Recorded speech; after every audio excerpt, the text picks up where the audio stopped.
Gentlemen, I think you are a part of a winning formula if you own XRP as I do. Don't just take my word for it now.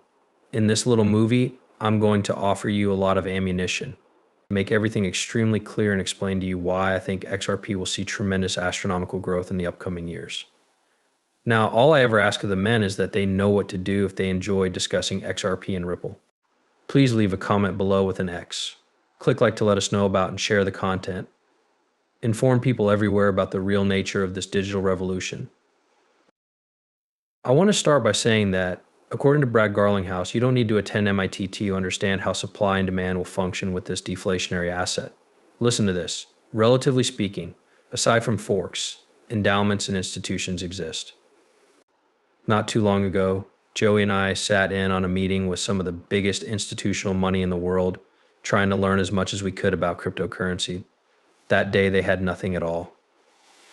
You don't need to attend MIT predict what will happen when they enter the market. Fixed supply, rising demand. I'm not sure if they do now. For the record, he attended Harvard Business School, which is a highly esteemed institution rather than MIT. As I mentioned earlier, Smoke has been really active lately. He's been discussing how XRP and LP combined can process trillions of transactions per second, or sharing content that highlights how LP and XRP are revolutionary technologies that eliminate the need for central authority to handle trillions of transactions per second. Here, Steph and Thomas, two of the main architects of the Interledger protocol, state that the reason this occurred is that, although payment technology wasn't available at the time, it is now. Ripple, XRP, and Interledger technologies we help develop allow us to conduct trillions of transactions per second. And as I mentioned earlier, I said as much only the other day, guys, pay close attention to this as well. Smoke, who shared this on the now defunct Twitter, should be followed. He's really, really hot, pardon the pun. Guys, this guy's really killing it on X, the former name for Twitter, so go follow him. We're on the task force now, Bank of International Settlements. Gentlemen, you probably already know that. I am aware of that. We have discussed this extensively in the past. We are aware of the clear connection between Ripple and the Bank of International Settlements. Here it is evident. It is imperative that everyone comprehends this. This chapter on the Bank of International Settlements, of which Ripple is once again a member of the task force, illustrates how the Basel framework, which goes into effect on January 1st, 2025, should be applied to banks' exposure to cryptocurrency assets.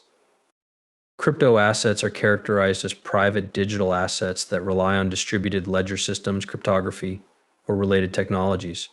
I won't go into everything, but the main point is that these guys lack a few things.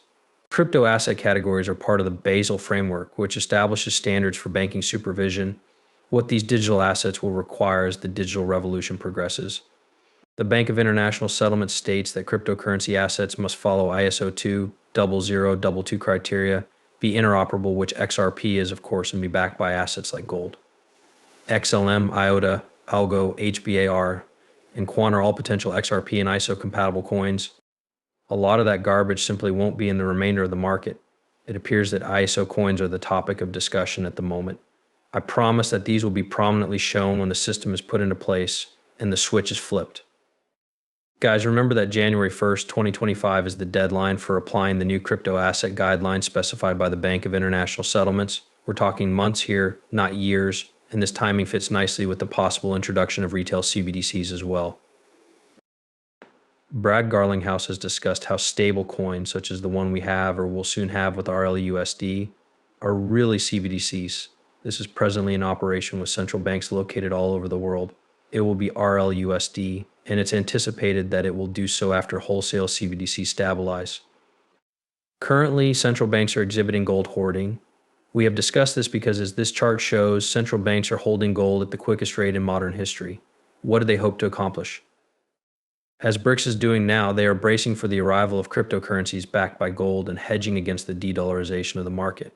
Chris Larsson claims that the combination of ILP, which we recently discussed with XRP and Google Talks, is a winning strategy.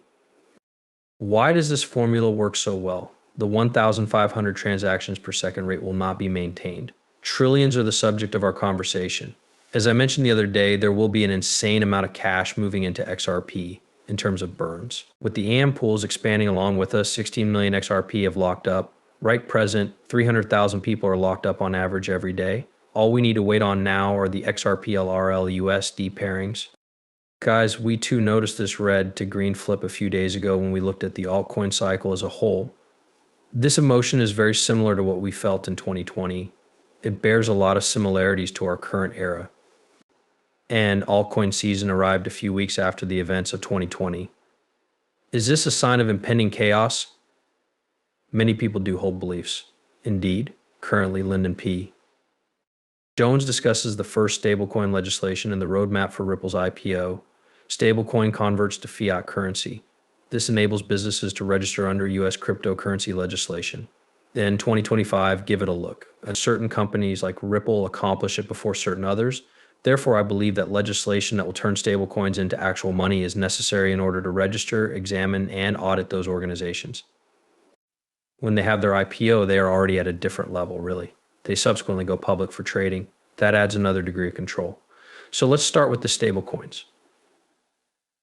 And after our crypto laws take effect the following year, I believe that the Ripple IPO may occur. These guys with everything set up and as Ripple. Joined CNBC recently to talk about the cryptocurrency sector coming together.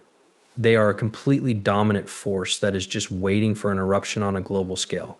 According to what he says, this is a sector that has lagged behind in Washington and has had to fight off ignorance and have been on the defense against some people who are trying to destroy cryptocurrency in the US at a time when we want the US to be one of the financial hubs for this next generation of technology.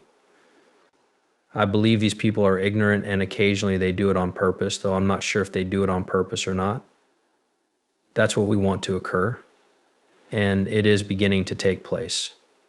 As I mentioned we've had backing from both parties in the past. There will be a huge XRP wave coming up soon. Time is running out. XRP is a real ticking time bomb. In my humble view, now that everything is in order, I want to say to you guys quite simply that with these kinds of data, because statistics and facts count, how could anyone possible be pessimistic on XRP? I am confident that I am not. My excitement and enthusiasm for my role at XRP are immense. I'm sure a lot of you are too.